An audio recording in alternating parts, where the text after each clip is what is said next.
कर्नाटकातील बंगळुरूतील घटनेचे राज्यामध्ये पडसाद उमटलेले पाहायला मिळत आहे। या घटनेच्या निषेधार्थ राज्यभरातील शिवपुतळ्यांचा आज राष्ट्रवादी काँग्रेसकडून दुग्धाभिषेक करण्यात येणार आहे। राष्ट्रवादीचे प्रदेशाध्यक्ष जयंत पाटील यांनी ट्विट करून याबाबतची माहिती दिली आहे। भाजपच्या कानडी अत्याचाराला राष्ट्रवादी काँग्रेस उत्तर देणार असल्याचं त्यांनी यामध्ये म्हटलंय।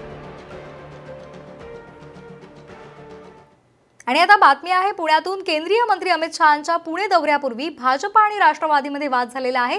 पुण्यामध्ये लावलेल्या फ्लेक्सवरून म्हणजेच फलकावरून हा वाद निर्माण झालेला आहे।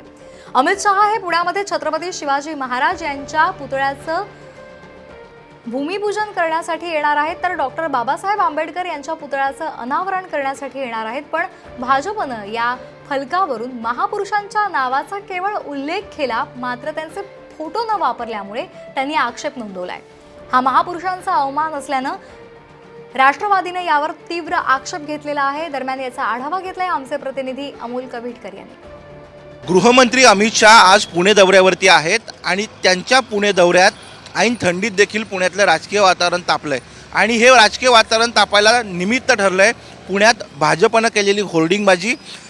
पुण्यात भारतीय जनता पक्षानं अमित शहा यांच्या दौऱ्याचे होर्डिंग्स गेली काही दिवस लावलेले आहेत आणि या होर्डिंगवरती छत्रपती शिवाजी महाराजांच्या पुतळ्याचं भूमिपूजन आणि डॉक्टर बाबासाहेब आंबेडकरांच्या पुतळ्याचं अनावरण असून देखील दोन्ही महापुरुषांचे फोटो छापले नाहीत असा आक्षेप विरोधकांनी घेतला आणि याचे पडसादसुद्धा पुणे सभागृहामध्ये उमटले। महत्त्वाची बाब म्हणजे याला उत्तर देताना भाजपनं महाविकास आघाडी असेल किंवा आघाडी असेल यांच्या काळामध्ये या दोन्ही महापुरुषांचे पुतळे महापालिकेत लावायला शक्य झालं नाही आणि तेच दुःख विरोधकांच्या मनात आहे। त्यामुळे अशा प्रकारचे आरोप केले जात आहेत असं भाजपचं म्हणणं आहे। या आरोप प्रत्यारोपांमध्ये मात्र पुण्यातलं राजकीय वातावरण तापलंय हेही तितकंच खरं। कॅमेरामन संपत मोरेसह अमोल कविटकर, साम टीव्ही, पुणे।